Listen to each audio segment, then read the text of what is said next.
Masatat najlar ilki bilen Halkara Nevit we Gaz Uniwersitetinde ýaýwanlandyrylan sergini synadlar.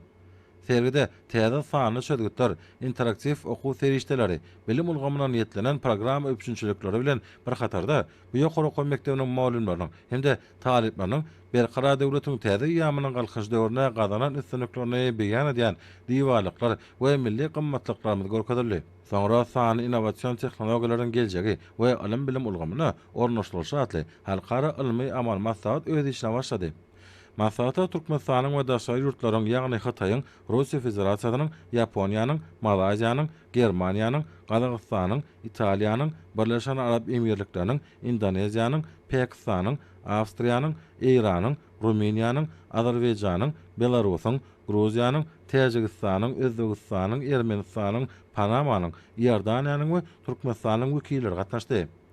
Halkara derejesindäki bu forumyň esasy maksady san innovasiýalaryň ösüş ugurlaryny aral maslahatlaşmakdan, her zaman tehnologiýalarynyň alim bilim ulgamyna ornaşdyrmagynyň mümkinçiliklerini tejelmekden we sanalaşdyrmak boýunça halkara hyzmatdaşlygyny ösdürmekden ibaretdir.